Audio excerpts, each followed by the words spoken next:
Welcome to A9 TV. ముందుగా headlines చూద్దాం.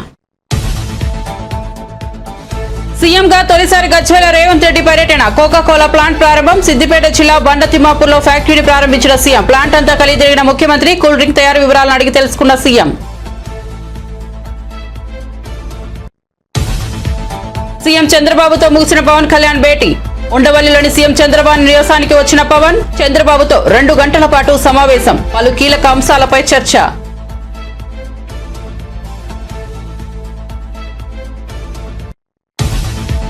పవన్ తీరు చూస్తుంటే గబ్బర్ సింగ్ 3 గుర్తుకు వస్తోందన్న బొస్త. బియ్యం స్మగ్లింగ్ చేస్తున్న వారిపై చర్యలు తీసుకోవద్దని ఎవరన్నారని ప్రశ్న.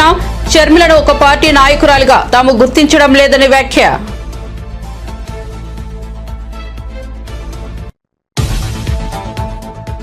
హైడ్రాకు తూట్లు పొడిచే ప్రయత్నాలు జరుగుతున్నాయని ఆది శ్రీనివాస్ విమర్శ. బీసీలకు బీఆర్ఎస్ అనుకూలమా కాదా చెప్పాలని నిలదీత. బీఆర్ఎస్ సినిమాకు శుభం కార్డ్ పడిందని వెల్లడి.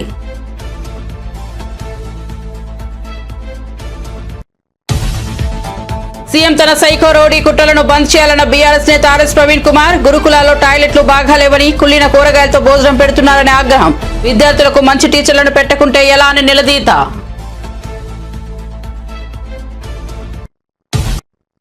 ఇక వార్త వివరాల్లోకి వెళ్తే, ముఖ్యమంత్రి చంద్రబాబుతో డిప్యూటీ సీఎం పవన్ కళ్యాణ్ సమావేశం ముగిసింది. ఈ సమావేశం దాదాపు 2 గంటల పాటు సాగింది. ఇరువురు మధ్య అనేక అంశాలు చర్చకు వచ్చినట్టు తెలుస్తోంది.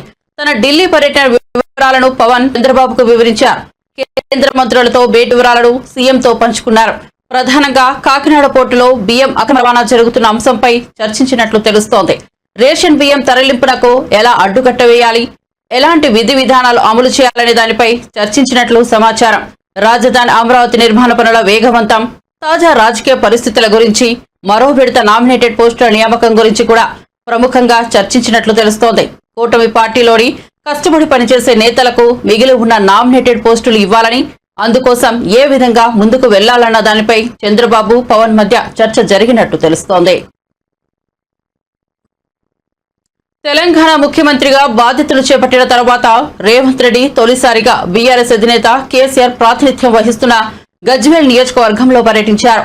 ఆయన సిద్దిపేట జిల్లాలో కోకా-కోలా గ్రీన్ ఫీల్డ్ ప్లాంటును ప్రారంభించారు. ఇందుకోసం ఆయన మాజీ సీఎం నియోజకవర్గంలో పర్యటించారు. సిద్దిపేట జిల్లాలోని బండ-తిమ్మాపూర్లో హెచ్ఎస్ఎస్బి కోకా-కోలా ఫ్యాక్టరీని ఆయన ప్రారంభించారు. ఈ కార్యక్రమంలో మంత్రులు శ్రీధర్ బాబు, పొన్నం ప్రభాకర్, కొండా సురేఖ, కోకా-కోలా ప్రతినిధులు పాల్గొన్నారు. ప్లాంటును ప్రారంభించిన అనంతరం అంతా కలియదిరిగారు. కూల్ డ్రింక్ తయారీ వివరాలను అక్కడి వారిని అడిగి తెలుసుకున్నారు.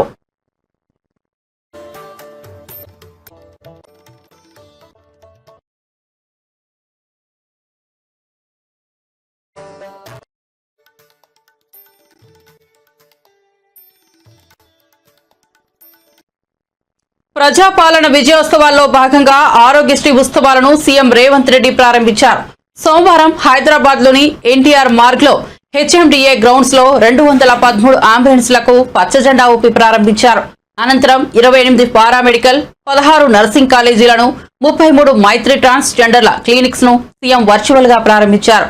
ఈ సందర్భంగా ఏర్పాటు చేసిన బహిరంగ సభలో ఆయన మాట్లాడుతూ కాంగ్రెస్ ప్రభుత్వం తొలి ప్రాధాన్యం విద్య, వైద్యమని తెలియజేశారు. వైద్య ఆరోగ్య శాఖ బలోపేతమైన రోజే ఆరోగ్య తెలంగాణ సాధ్యమవుతుందని పేర్కొన్నారు. అధికారంలోకి వచ్చిన ఏడాదిలోపై వైద్య ఆరోగ్య శాఖలో 14,000 ఉద్యోగాలు భర్తీ చేశామన్నారు.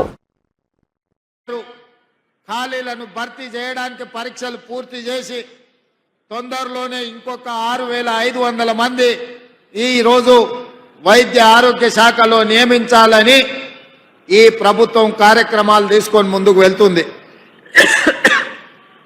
ఈరోజు నియామకమైన డాక్టర్లు కావచ్చు, గతంలో నియామకమైన పారామెడికల్ సిబ్బంది కావచ్చు, రేపు భవిష్యత్తులో నియామకం కాబోతున్న వైద్య ఆరోగ్య శాఖ సిబ్బంది కావచ్చు, దాదాపుగా 1 సంవత్సరంలో వైద్య ఆరోగ్య శాఖలో 14,000 మంది నియామకం స్వతంత్రం వచ్చిన నాటి నుంచి ఈ రోజు వరకు జరగలేదు అని చెప్పి నేను అధికారికంగా చెప్పదలుచుకున్నా. సంవత్సరం తిరిగే లోపల 14,000 నియామకాలు జరిగిన చరిత్ర ఏ రోజు కూడా లేదు. ఈ రోజు ఇంత అద్భుతంగా ఈ శాఖలో నిర్ణయాలు తీసుకున్నామంటే మీ శాఖ మంత్రివర్యులు పెద్దలు దామోదర్ రాజ నరసింహ గారు నేను చెప్పినట్టుగా బై ఎడ్యుకేషన్ వారి ఇంజనీరు, బై నేచర్ వారి డాక్టర్. కాబట్టి మీ సమస్యల్ని అవగాహన చేసుకుని నా దగ్గరకు వచ్చి ముఖ్యమంత్రిగా మీరు నిర్ణయాలు చేయాల్సిందే, నాకు సంతకాలు పెట్టాల్సిందే. వైద్య ఆరోగ్య శాఖ బలోపేతమైనప్పుడే తెలంగాణ ఆరోగ్యవంతమైన తెలంగాణగా ఉంటుంది. ఈ తెలంగాణ రాష్ట్రాన్ని ఆరోగ్య తెలంగాణగా మార్చడానికి మీరు అన్ని అనుమతులు ఇవ్వాల్సిందే అని చెప్పి వారు ఎంబడిబడి పనులన్నిటిని కూడా ప్రభుత్వం నుంచి సాధించుకున్నారు. అక్కడ ఆర్థిక శాఖ అనుమతులు, ఇక్కడ ముఖ్యమంత్రి కార్యాలయ అనుమతులు తీసుకొని మీ కాలేజీలు కానీ గత ప్రభుత్వం జీవోల ద్వారా 8 మెడికల్ కాలేజీలను ఇచ్చి ఎలాంటి వసతులు ఏర్పాటు చేయకపోవడం వల్ల కేంద్ర ప్రభుత్వం డాక్టర్ల అడ్మిషన్లు చేయడానికి అభ్యంతరాలు పెడితే వారు ప్రత్యేకమైన శ్రద్ధ కనపరిచి కేంద్ర ప్రభుత్వంతో మాట్లాడి తన వైద్య శాఖలో ఉన్న అధికారులను అందరినీ కూడా సమన్వయం చేసుకొని ఈరోజు ఆ కాలేజీల అన్నిట్లలో అడ్మిషన్లు సాధించడం ద్వారా దేశంలోనే అత్యధికంగా డాక్టర్లను అందించే రాష్ట్రంగా తెలంగాణని తీర్చిదిద్దాలని వారు చేస్తున్న కృషిని ఈరోజు మీరందరూ చప్పట్ల ద్వారా వారిని అభినందించాల్సిన అవసరం ఉన్నది.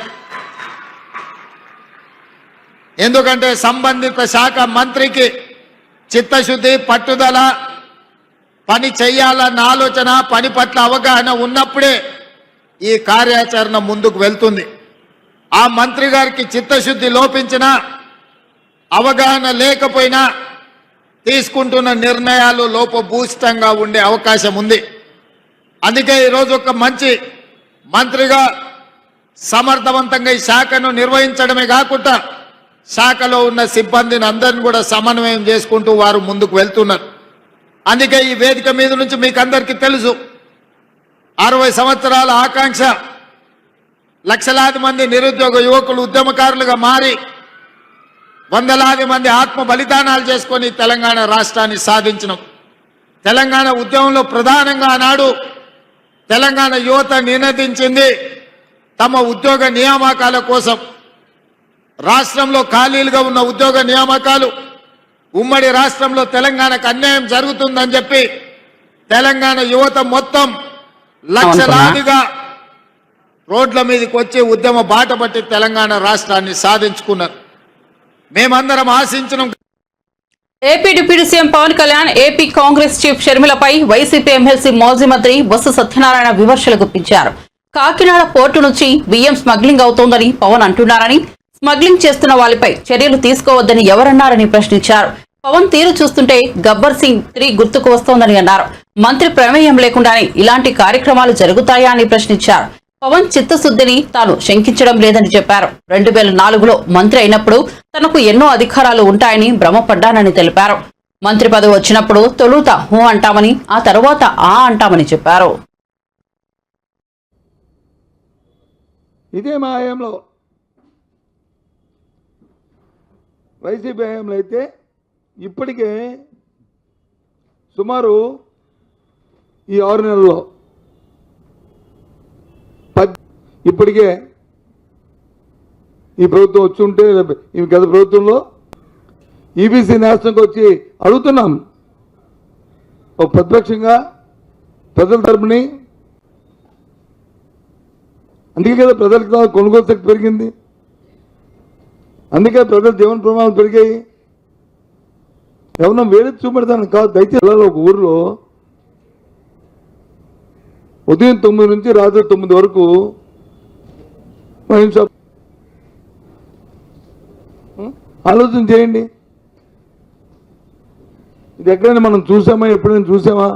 ఆర్డర్ వచ్చేస్తాయి డ్రాప్ ఛార్జెస్ ₹1 వచ్చి ఈయనగా ఫిబ్రవరిలో వచ్చి మార్చి నుంచి ఇంకో 90 పైసలు, మొత్తం ₹2 చిల్లరి మొత్తం వాయింపు. అక్కడ నుంచి కాకినాడ పోర్ట్ నుంచి ఏది పీడిఎస్ రైస్ వచ్చి వెళ్ళిపోతున్నాయి. ఓకే, తప్పది, చట్టవిరుద్ధం, దాన్ని ఎవరు ఉపేక్షించకూడదు, దాన్ని ఎవరు కూడా సమర్థించకూడదు. ఎస్ చేయండి, యాక్షన్ తీసుకోండి, ప్రభుత్వం మీదే కదా. నాకు అర్థం అవట్లే, ఆ మంత్రి ఎవరు అక్కడ ఎవరు ఎమ్మెల్యే ఉంటే నువ్వు ఎలాగ అడ్జస్ట్ అయిపోతావు. ఎమ్మెల్యే అడ్జస్ట్ అయిపోయిన ప్రతి మంత్రి ఉన్నాడు, మంత్రి చేతకన్నాడు కూడా. ఇది మంత్రిని ఎందుకు అడ్జస్ట్ అయిపోయి అడగలేదు? మంత్రి తెలియకుండా, మంత్రి కన్సర్న్ లేకుండా, మంత్రి తాలూకా ప్రమేయం లేకుండా ఆ కార్యక్రమం జరుగుతుందా? డిఎస్ఓలు, డిఎంలు అందరూ ఎవరు కంట్రోలు? నేను 15 సంవత్సరాలు మంత్రి చేశాను కదా, నాకు తెలీదా? ఏంటిది? ఇవాళ చూస్తే పూర్తిగా పేపర్లో, ఇవాళ ఈనాళ్ళు అనుకుంటా, ఈనాళ్ళలోనూ చూస్తున్నాం నేను ఆ పేపర్ రెడ్డిగా, పూర్తిగా డైవర్షన్ ఏది ఆ పోర్టు తాలూకు అయిపోయింది. పోర్టు వచ్చి ఎవరో రెడ్డి గారు వచ్చి, రెడ్డి గారికి పోర్టు ఉంటే మాకేం సంబంధం, చౌదరి గారికి పోర్టు ఉంటే మాకేం సంబంధం, కమ్మలకుంటే మాకే సంబంధం, రెడ్డికుంటే మాకే సంబంధం. ఏమైనా చట్టబద్ధంగా ఏం చేస్తే వాళ్ళ మీద చర్యలు తీసుకోండి, ప్రభుత్వం మీదే కదా. దౌర్జన్యాలు, దుర్మార్గ పనులు అయితే చర్య తీసుకోండి. 5 సంవత్సరాలు మీకు చేస్తాం, 6 నెలలు అయింది, ఇంకో 6 నెలలు ఉంది కదా, చట్టాలు ఉన్నాయి కదా, రాజ్యాంగం ఉంది కదా.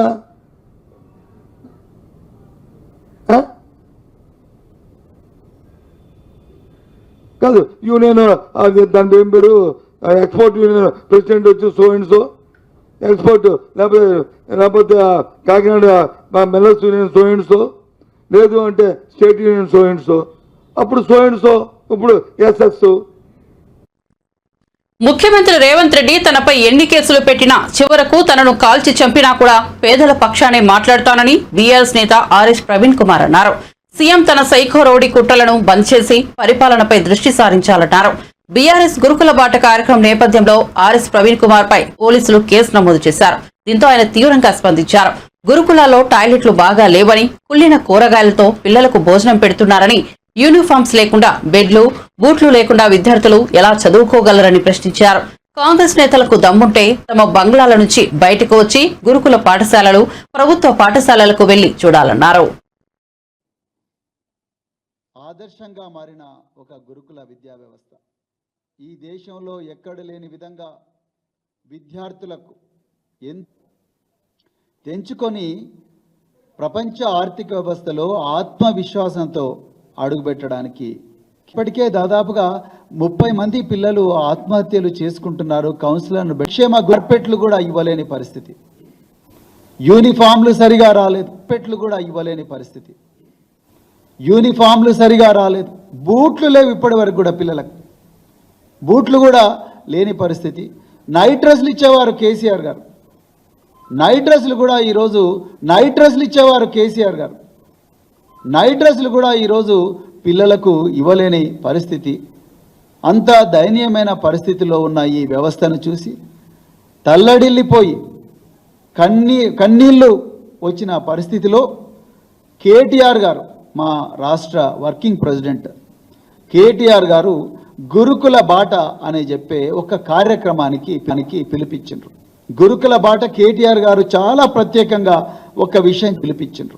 గురుకుల బాట కేటీఆర్ గారు చాలా ప్రత్యేకంగా హైదరాబాద్ ను కాపాడాలనే ఉద్దేశంతోనే హైడ్రాను తీసుకొచ్చామని తెలంగాణ ప్రభుత్వ విప్ ఆది శ్రీనివాస్ తెలిపారు. దీనికి కూడా తూట్లు పొడిచేందుకు ప్రయత్నాలు చేస్తున్నారని మండిపడ్డారు.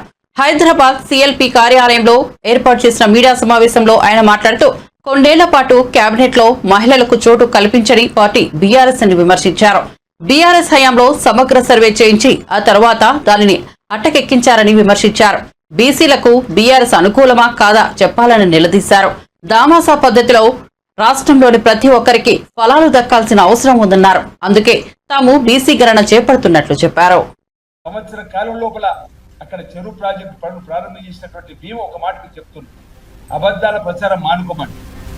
హైదరాబాద్ నగరానికి కొండపోచమ్మ మల్లన్న సాగర్ నుంచి 20 టీఎంసీ నీళ్లు తీసుకొస్తామంటున్నారు. అసలు ఆ నీళ్లు ఎక్కడివి, కాళేశ్వరమి కావా? ఇంత అబద్ధమాన్ని అడుగుతుంది. ఈ సీజన్ కాళేశ్వరం నుంచి ఒక్క చుక్క నీరు ఇటు కొండ పోచమ్మకి వచ్చినా, మల్లన్న సాగర్కి వచ్చినా, రంగనాయక సాగర్కి వచ్చినా దేనికంటే దానికి మీరు సిద్ధమాన్ని అడుగుతుంది. ఆనాడు శ్రీరామ్ సాగర్ కాంగ్రెస్ ప్రభుత్వ హయాంలో జవహర్లాల్ నెహ్రూ గారు కట్టినటువంటి, వరదకాలం శ్రీ రాజశేఖర రెడ్డి గారు ముఖ్యమంత్రి కట్టినటువంటిది. ఎల్లంపల్లి ప్రాజెక్టు శ్రీ రాజశేఖర్ ముఖ్యమంత్రి కాంగ్రెస్ ప్రభుత్వం ఉన్నప్పుడు కట్టినటువంటి వాటి ద్వారా నీటిని తోడి వీటన్నిటి ద్వారా ఈరోజు రైతులు పండించే పంటలు కూడా ఇచ్చి నగరానికి మంచినీరు తీసుకొచ్చేటువంటి కార్యక్రమం చేస్తే ఇప్పటికీ కళ్ళబొల్లి కబుర్లు అబద్ధాలు ఆడుతూ ప్రజలు తప్పుదో బట్టి ఇప్పుడు కాళేశ్వరం నీళ్ళు అంటావా అని అడుగుతాం. నేషనల్ డ్యామ్ సేఫ్టీ అధికారులు గేట్లు మూసే ప్రసక్తి లేదు, తెరిచి ఉంచాలంటే ఈ వర్షాకాలం ప్రారంభం కంటే ముందు అన్ని గేట్లు తెరిచి పెడితే ప్రతి చుక్క పొట్టు కూడా సముద్రంలోకి వెళ్ళిపోతుంది మీ నిర్వాహకం వల్ల. ఆనాడు కాళేశ్వరం కడితే మీ హరీష్ రావు పేరు కాళేశ్వరరావుగా ఏదో గవర్నర్ గా మాట్లాడినప్పుడు సంబరపడ్డారు. ఈరోజు కూలేశ్వరరావు అయిపోయారు మీరు. గవర్నర్ ఏదో కాళేశ్వరరావు అంటే సంబరపడిపోయారు మీరు, కానీ ఈరోజు కూలేశ్వరరావు గారు మారిపోయారు మీరు. ఆ కూలిపోయిన కాళేశ్వరం నుంచి మీరు నీళ్ళే తీసుకుని వచ్చిన ఈరోజు మల్లడి సారికి వచ్చిన నీళ్ళు అవే, కొండపోసమ్మకి వచ్చిన నీళ్ళు అవే, రంగనాథకి వచ్చిన నీళ్ళు అవే, హైదరాబాద్కి వచ్చే నీళ్ళు అవే అని చెప్పని కళ్ళబుల్లి కబుర్లు చెప్తే ప్రజలు నమ్ముతారని అడుగుతున్నా. ఇదేనా మీ మార్పింగ్ సీమా? అసలు కాళేశ్వరం కూలిపోతావు ఒక్క మాట నీటిపారుదల శాఖ మంత్రి ఉన్న మీరు కానీ ముఖ్యమంత్రి హోదాలో ఉండి నీటిపారుదల శాఖ మంత్రి ఉన్నటువంటి కేసీఆర్ గారు ఒక్క మాట మాట్లాడినా అంటుంది. 1,00,000 కోట్లను ఈరోజు వెచ్చించి, అంతేకాదు 1,53,00,000 మెట్రిక్ టన్నులు 1,53 మెట్రిక్ టన్నుల ధాన్యం ఈసారి వచ్చింది. ఓ రికార్డు. కాళేశ్వరం నుంచి చుక్క నీరు తీసుకోకుండా అంటున్నా. మీ ప్రభుత్వం 1,30,000 కోట్ల మెట్రిక్ టన్నులు రాగానే ఓ మీ కాళేశ్వరం చూడండి ఎంత గొప్ప ప్రాజెక్ట్ ఈ కాళేశ్వరంలో వచ్చిందన్నారు. ఈసారి కాళేశ్వరం చుక్క నీరు లేకుండా 1,50,00,000 మెట్రిక్ టన్నుల ధాన్యం వచ్చిందే. రైతులు పంటలు పండించేదే. దానికి ఈరోజు కారకులు దేవుడిచ్చిన ఆనాటి వరుణుడు కరుణించిన నీరు వర్ష రూపణ వచ్చినటువంటి కాంగ్రెస్ ప్రభుత్వం కట్టిన ప్రాజెక్టుల ద్వారా కాదా అని అడుగుతున్నా. కాళేశ్వరం లేకుండా వచ్చినటువంటి పంట ఈరోజు కనిపిస్తలే అంటున్నా. ఈ విధంగా కూడా తప్పుడు ఆరోపణలు ఆరోపణ. కాకినాడ పోర్టు నుంచి పెద్ద ఎత్తున బియ్యం అక్రమంగా తరలిపోతోందని AP deputy CM Pawan Kalyan మండిపడ్డ సంగతి తెలిసిందే. పవన్ కాకినాడ పర్యటన గురించి వైసీపీ నేత మాజీ మంత్రి పేర్ని నాని స్పందిస్తూ స్టెల్లా షిప్ ను తనిఖీ చేసిన పవన్ కళ్యాణ్ కెన్క్ స్టార్ షిప్ ను ఎందుకు వదిలేశారని ప్రశ్నించారు. ప్రస్తుత ఆర్థిక మంత్రి వియంకుడు ఆ షిప్ లో బియ్యం తరలిస్తున్నారనే సమాచారం ఉందని చెప్పారు. అక్రమంగా విదేశాలకు ఎగుమతి జరుగుతుందనే సమాచారం తెలుసుకుని ఆయన ప్రాణాలనొడ్డి సముద్రం మధ్యలోకి వెళ్లి ఒక మంచి ప్రయత్నం చేయటం మనస్ఫూర్తిగా అభినందిస్తున్నాం పవన్ కళ్యాణ్ గారు వ్యక్తిగతంగా. ఎందుకంటే ఒక మంత్రిగా, ఈ ఆంధ్రప్రదేశ్ రాష్ట్రానికి ఒక మంత్రిగా, ఆయన శాఖ కాకపోయినప్పటికి కూడా,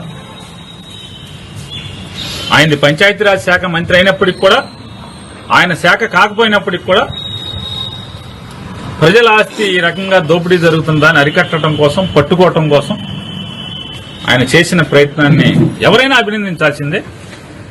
కాబట్టి ఆ ప్రయత్నంలో అనుమానాలు ఉన్నాయి, చాలా అనుమానాలు. ఆ అనుమానాలు వారు ఏం చెప్తున్నారంటే, నన్ను అసలు సముద్రంలోకి వద్దన్నారు, పోర్ట్ వాళ్ళు నాకు సహకరించలేదు, పోర్ట్ అసలు నన్ను పోర్ట్ వాళ్ళు లోపలికి రానివ్వలేదు, పర్మిషన్ ఇవ్వలేదు, అలాగే నాకు షిప్ లోకి ఎక్కడానికి కూడా పర్మిషన్ ఇవ్వలేదు, షిప్ లోకి రానివ్వలేదు అని ఆయన అంటే సహజంగా ఆయనకి అనుభవం ఉన్న రంగం కాబట్టి ఆ వీడియోలన్నీ జాగ్రత్తగా షిప్ చుట్టూ గిరగిరా రౌండ్ కొడుతూ ఆ పైన ఆ షిప్ వాళ్ళు పనిచేసే వాళ్ళని చూపిస్తూ, చూసారా వాళ్ళు నన్ను లెక్క చేయట్లేదు, నన్ను లోపలికి రానివ్వట్లేదు, ఇవన్నీ మనందరం వీడియోలు చూసాం. నాకున్న సందేహాలు ఏంటంటే, మంచి ప్రయత్నమే కానీ అంత అనుమానాలు లోపభూయిష్టంగా ఉంది, అన్ని అనుమానాలకు కనబడుతున్నాయి. ఏంటంటే పవన్ కళ్యాణ్ గారు షిప్ ఎక్కటాకి షిప్ లోకి వెళ్లాలంటే 2 పర్మిషన్ కావాలి. ఒకళ్ళు customs, 2 port authority. Port authority అంటే ఎవరు? State government. ఆ పోర్ట్ ఆఫీసర్ గారు ఆయన షిప్ లో కనపడుతున్నాడు, వీడియోలో ఆయనతో మాట్లాడుతున్నాడు. అట్లాగే కస్టమ్స్ ఆఫీసర్ కనపడుతున్నాడు దాంట్లో. ఉప ముఖ్యమంత్రి గారి షిప్లో ఆ పడవలో ఆయన బోటు చుట్టూ షిప్ చుట్టూ రౌండ్ వేసిన ప్రదక్షిణ చేసినటువంటి ఆ బోట్లో వారితో పాటు కస్టమ్స్ అధికారి ఉన్నారు, పోర్ట్ అధికారి ఉన్నారు, కాకినాడ పోర్ట్ అధికారి. మరి పర్మిషన్ ఇచ్చేది ఎవరినైనా సరే షిప్లోకి వెళ్ళాలంటే షిప్పోడి ఇష్టం కాదు, కస్టమ్స్ అధికారి, పోర్ట్ అధికారి పర్మిషన్ ఇవ్వడం అనేది నాకు అవగాహన ఉన్నంత వరకు. ఇది తప్పు అయితే నేను మన్నించమని కోరుకుంటాను. నాకు అవగాహన ఉన్నంత వరకు పోర్ట్ అథారిటీ ఇవ్వాలి, 2 వీళ్ళు ఇవ్వాలి. ఆ 2 ఒకటి స్టేట్ గవర్నమెంట్, ఒకటి సెంట్రల్ గవర్నమెంట్. ఇద్దరు ఆయనతో బోట్లో ఉన్నారు. మరి పర్మిషన్ ఇవ్వండి ఎవడు? నాకు సందేహం, వాళ్ళిద్దరూ ఉండి కూడా ఈయనకి పర్మిషన్ ఇవ్వలేదా? ఆయనతో పాటు ఉన్నారు కదా, మరి కలెక్టర్కి ఎందుకు ఇచ్చారు ముందు రోజు? అదే అధికారులు ఇద్దరు కూడా, పోర్ట్ అధికారి కానీ లేదా కస్టమ్స్ వాళ్ళు కానీ కలెక్టర్ని షిప్లోకి అలౌ చేశారు, ఈయన ఎందుకు అలౌ చేయరు? అంటే అయితే పవన్ కళ్యాణ్ గారిని చంద్రబాబు నాయుడు షిప్లోకి ఎక్కనివ్వద్దన్నా చెప్పు ఉండాలి, లేదా పవన్ కళ్యాణ్ గారు అబద్ధమన్నా ఆడుతూ ఉండాలి. ఎందుకంటే పోర్ట్ అధికారి, కస్టమ్స్ అధికారి ఇద్దరు కూడా ఆయనతో పాటు పడవలో ఉన్నారు. రెండోది, నేను పవన్ కళ్యాణ్ గారిని కూడా ఇంకోటి అడుగుతున్నాను. కేవలం మీరు ప్రాణాలకు తెగించి ఈ ఒక్క షిప్కి ఎందుకు వెళ్ళారు? దాని చుట్టే రౌండ్ కొట్టారు. దీన్నే సీజ్ ద షిప్ అని ఎందుకన్నారు? దాని పేరు కెన్స్టార్ మీద కూడా వెళ్ళండి. జిల్లా కలెక్టర్ గారిని కూడా అడుగుతున్నాను, మరి కెన్స్టార్ ఎందుకు చూడలేదు కలెక్టర్ గారు? దాన్ని కూడా ఇన్స్పెక్ట్ చేయాలి కదా. అంటే ఆర్థిక శాఖ మంత్రి ఏం కూడా మాట మార్చడంలో ముఖ్యమంత్రి రేవంత్ రెడ్డి పీహెచ్డీ చేశారని మాజీ మంత్రి హరీష్ రావు విమర్శించారు. తెలంగాణ ప్రజలకు ఈ ఏడాది కాలంలో అనుభవంలోకి వచ్చింది మోసం, దగా అని. అన్న వస్త్రాలకు పోతే ఉన్న వస్త్రాలు ఊడిపోతాయని రేవంత్ రెడ్డి ఏడాది పాలనలో నిరూపితమైందన్నారు. కాంగ్రెస్ ఏడాది పాలన, సీఎం రేవంత్ డబుల్ స్టాండర్డ్స్ పై తెలంగాణ భవన్ వేదికగా హరీష్ రావు వీడియో ప్రదర్శించారు. ఈ సందర్భంగా మాట్లాడుతూ వాటం తీరు, మాట మార్చడం, పూటకో పార్టీ మార్చడం ఈ 2 రేవంత్ కు వెన్నతో పెట్టిన విద్యలు అని విమర్శించారు. రేవంత్ పాలనలో ప్రజాస్వామ్యం ప్రశ్నార్థకమైందని, పచ్చడి పొలాల్లో ఫార్మా చిచ్చు పెట్టొద్దని గిరిజన బిడ్డలు ఎదురు తిరిగితే అర్ధరాత్రి లగచర్లను రణరంగంగా మార్చారు. రాష్ట్రంలో ఏం జరిగినా ప్రతిపక్షాల కుట్ర అంటున్నారని మండిపడ్డారు. నక్సలైట్లు ఉంటే బాగుండేమో అని ముసిలి కన్నీరు కార్చిన రేవంత్ రెడ్డి ఏడాది పాలనలో 3 బూటకపు ఎన్కౌంటర్లు జరిగాయని ఆరోపించారు. కంటే 4 రెట్లు అధికంగా ఇచ్చిండు కేసీఆర్ గారు. ఈ రకంగా రైతు బంధు విషయంలో 3 పంటలకు ఇవ్వాలన్న రేవంత్ రెడ్డి ఉన్న పంటకు ఎగ్గొట్టిన రేవంత్ రెడ్డి నిజస్వరూపం మీ ముందు పెట్టాం. అదేవిధంగా రెండవది బతుకమ్మ చీరలు. బతుకమ్మ చీరల్లో ఎట్లా మాట్లాడిండు? ఆయన నోటికి మొక్కాలి, చాలా గొప్ప సుభాషితాలు వల్లించిండు. ఒక్కసారి ఆ దివ్య ప్రవచనాలు చూద్దాం. ఒక మంచి డిజైన్ తో ప్రతి ఆడబిడ్డకు 2 చీరలు ఇస్తే 30 లక్షల చీరలు మంచి డిజైన్లతోని, మంచి క్వాలిటీ. సరిగా రాలే బిడ్డ. ఒక మంచి డిజైన్ తో ప్రతి ఆడబిడ్డకు 2 చీరలు ఇస్తే 30 లక్షల చీరలు మంచి డిజైన్లతోని, మంచి క్వాలిటీతో ముందుకు రమ్మని మా అధికారులకు సూచన చేసినాం. మనం తెలంగాణలో భావిస్తూ ఉంటాం. మరి అలాంటి ఆడపిల్లల్ని, మన అక్కా చెల్లెల్ని మోసం చేసినటువంటి చరిత్ర ఇవాళ రేవంత్ రెడ్డి గారిది. ఆ రోజేమో 2 చీరలు ఇస్తా అన్నాడు. 2 చీరలు కాదు కదా, కనీసం జాకెట్ పీస్ కూడా ఇవ్వలేగిన. జాకెట్ పీస్ కూడా ఇవ్వలేదు. పండుగ పూట ఆడపిల్లల్ని రేవంత్ రెడ్డి ఏ రకంగా బాధ పెట్టిండో, ఏ రకంగా మోసం చేసిండో ఆయన డబుల్ స్టాండర్డ్స్ ఇప్పుడు మన మహిళల విషయంలో చూసాం. అదేవిధంగా మూడోది ఎల్ఆర్ఎస్ చూపిస్తానా? అప్పుడు ఎల్ఆర్ఎస్ మీద ఏఆర్ఎస్ ఏందో ఒక్కసారి చూద్దాం. ఏఆర్ఎస్ అంటే ఏందనుకుంటున్నారా? ఎల్ఆర్ఎస్ అయిపోయింది, ఎంఆర్ఎస్ తెస్తాడంట. పెద్ద మంచి లేని పెద్ద మంచి ఎల్ఆర్ఎస్ అంటే అయ్యా ఎంఆర్ఎస్ కూడా తెచ్చేటట్టు ఉన్నాడు. అదేంటి అంటే మ్యారేజ్ రెగ్యులరైజేషన్ స్కీమ్ సార్. వాళ్ళ రక్తాన్ని పీల్చాలనేటువంటి ఆలోచనతో రాష్ట్ర ప్రభుత్వం ఉంది. వీలైతే అసలు కట్టబాకండి. ఇద్దరు ముగ్గురుగా మీరు తీసుకొచ్చిన అప్పులన్నింటినీ కట్టడానికి ఆ అప్పుల భారం ఈ రోజు ప్రజల మీద వేస్తా ఉన్నారు. ఈ రకంగా సబ్జెక్ట్ కూడా ఉంది. ఈ ఎల్ఆర్ఎస్ సబ్జెక్ట్ కి సంబంధించింది దానకిషోర్ గారు మీ అందరితో మాట్లాడారు, మేడం గారు కూడా మాట్లాడారు అనుకుంటాను, చేస్ గారు. దీన్ని కూడా మనం చాలా రషప్ చేసి ఏదైతే షార్ట్ ఫాల్ అప్లికేషన్స్ అన్ని కూడా వాళ్ళు మళ్ళీ అప్లోడ్ చేయడానికి మళ్ళీ మన వాళ్ళు నోటిఫికేషన్ ఏదో ఇచ్చినట్టు మీకు షెడ్యూల్ ఏదో ఇచ్చినట్టున్నారు. వాటిని కూడా మనం షార్ట్ అవుట్ చేయాల్సిన రెస్పాన్సిబిలిటీ ఉంది. దానికి కావాల్సిన టీములు కూడా కావాలంటే ఐడెంటిఫై చేసుకొని రిక్రూట్ చేసుకుందాం అనుకున్నాం. సో ఎల్ఆర్ఎస్ మీద ఏఆర్ఎస్ ఏందో చూశారు. ఎల్ఆర్ఎస్ అంటే ల్యాండ్ రెగ్యులరైజేషన్ స్కీమ్, మరి ఏఆర్ఎస్ అంటే యనమల రేవంత్ రెడ్డి స్కీమ్. ఆ రోజు బీఆర్ఎస్ పార్టీ అధికారంలో ఉన్నప్పుడు ఎల్ఆర్ఎస్ ఉచితంగా చేయాలని, పేదల రక్తమాంసాలు పీలుస్తున్నారని, పేదలను ఉసురు పోసుకుంటున్నారని రెచ్చిపోయి మాట్లాడిండు రేవంత్ రెడ్డి గారు, బట్టి విక్రమార్క గారు, ఉత్తమ్ కుమార్ రెడ్డి గారు, కోమటిరెడ్డి గారు, సీతక్క గారు. ఇంకా అందరి వీడియోలు ఉన్నాయి, నేను టైం వేస్ట్ చేయదలుచుకోలేదు. కానీ ఇవాళ ఏమంటున్నారు, డబ్బు కట్టాల్సిందేనట. ఇప్పుడు 15,000 కోట్ల రూపాయల డబ్బు కట్టండి అని అధికారులకు ఛార్జ్ మెమోలు ఇస్తున్నారు. ఏమైంది, ప్రజల దగ్గర డబ్బు కట్టిస్తలేరు. ప్రజల్ని బెదిరించండి, అవసరమైతే కడీలు వీకండి, లేఅవుట్లు కూల్చండి, ప్రజల చేత డబ్బు కట్టించండి అని చెప్పి ఇవాళ ప్రజల రక్త మాంసాలు పీల్చి ఇవాళ ఎల్ఆర్ఎస్ డబ్బులు పేద ప్రజల దగ్గర వసూలు చేస్తా ఉన్నారు. నేను అడుగుతా ఉన్నా, ఆ రోజు ఉచితంగా చేయాలన్న మీరు ఇవాళ పేద ప్రజల రక్త మాంసాలు ఎందుకు పీలుస్తున్నారు?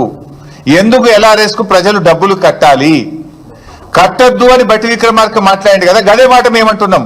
తెలంగాణ ప్రజల ఏపీలో కూటమి ప్రభుత్వం అధికారంలోకి వచ్చి 7 నెలలు అయిందని, ఈ కాలంలో రాష్ట్రంలో ప్రజలకు చేసిన మేలు ఏమీ లేదని, అభివృద్ధి అంతకంటే లేదని కడప వైసీపీ జిల్లా అధ్యక్షుడు పి రవీంద్రనాథ్ రెడ్డి ఎద్దేవా చేశారు. ఇచ్చిన హామీలను గాలికి వదిలేశారని, పాలన అనేదే లేకుండా పోయిందన్నారు. వైఎస్ జగన్ హయాంలో వర్షాలకు పంట నష్టం జరిగితే అదే సీజన్లో తమ ప్రభుత్వం పరిహారం అందించిందని, ఇప్పుడు పంట నష్టపోయినా దిక్కులేదని ఆగ్రహం వ్యక్తం చేశారు. సీఎం చంద్రబాబు నాయుడు నుంచి మంత్రులు, ఎమ్మెల్యేలు అందరూ మాటలు చెబుతున్నారు తప్ప వాస్తవ రూపం లేదని రవీంద్రనాథ్ రెడ్డి మండిపడ్డారు.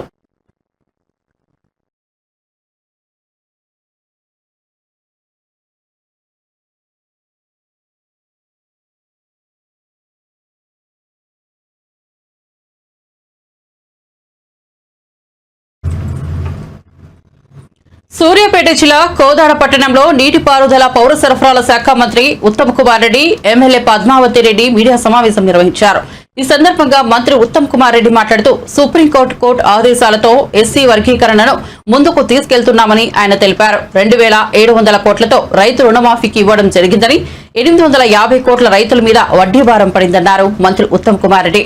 ఆర్ఎస్ఎస్ ఔటర్ రింగ్ రోడ్ అమ్మేసి, బీఆర్ఎస్ ఔటర్ రింగ్ రోడ్ అమ్మేసి 1,700 కోట్లు సొమ్ము చేసుకుందని, 10 ఏళ్లలో బీఆర్ఎస్ ఒక్క ఉద్యోగం కూడా ఇవ్వలేదని ఆయన వ్యాఖ్యానించారు. సిటీ స్కాన్ మిషన్ మంజూరు చేయించిన, మీరు సిటీ స్కాన్ చేయాలంటే మరి బయటకు పోయి పైసలు ఖర్చు పెట్టే అవసరం లేదు. మొత్తం కూడా వెడల్పు చేయడం, పరిష్కరించడం జరుగుతుంది. దీనికి వచ్చే ఖర్చు వచ్చేసి 25 కోట్ల రూపాయలతో జరుగుతుంది. ఈ రోడ్డు చేయడం బులెటిన్ ముగించే ముందు హెడ్లైన్స్ మరోసారి చూద్దాం. సీఎంగా తొలిసారి గజ్వేల్లో రేవంత్ రెడ్డి పర్యటన. కోకాకోలా ప్లాంట్ ప్రారంభం. సిద్దిపేట జిల్లా బండ తిమ్మాపూర్లో ఫ్యాక్టరీని ప్రారంభించిన సీఎం. ప్లాంట్ అంతా కలయదిరిగిన ముఖ్యమంత్రి. కూల్ డ్రింక్ తయారీ వివరాలను అడిగి తెలుసుకున్న సీఎం. సీఎం చంద్రబాబుతో ముగిసిన పవన్ కళ్యాణ్ భేటీ. ఉండవల్లిలోని సీఎం చంద్రబాబు నివాసానికి వచ్చిన పవన్, చంద్రబాబుతో 2 గంటల పాటు సమావేశం. పలు కీలక అంశాలపై చర్చ.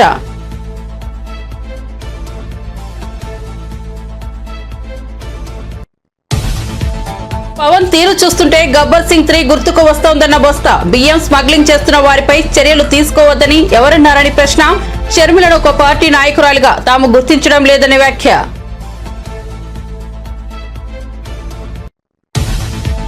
హైడ్రాకు తూట్లు పరిచే ప్రయత్నాలు జరుగుతున్నాయని ఆది శ్రీనివాస్ విమర్శ. బీసీలకు బీఆర్ఎస్ అనుకూలమా కాదా చెప్పాలని నిలదీత.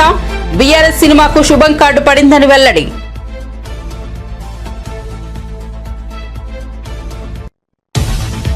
సీఎం తన సైకో రౌడీ కుట్రలను బంద్ చేయాలన్న బీఆర్ఎస్ నేత ఆర్ఎస్ ప్రవీణ్ కుమార్. గురుకులాల్లో టాయిలెట్లు బాగాలేవని, కుళ్లిన కూరగాయలతో భోజనం పెడుతున్నారని ఆగ్రహం. విద్యార్థులకు మంచి టీచర్లను పెట్టకుంటే ఎలా అని నిలదీత. మరిన్ని అప్డేట్స్ కోసం చూస్తూనే ఉండండి A9 TV.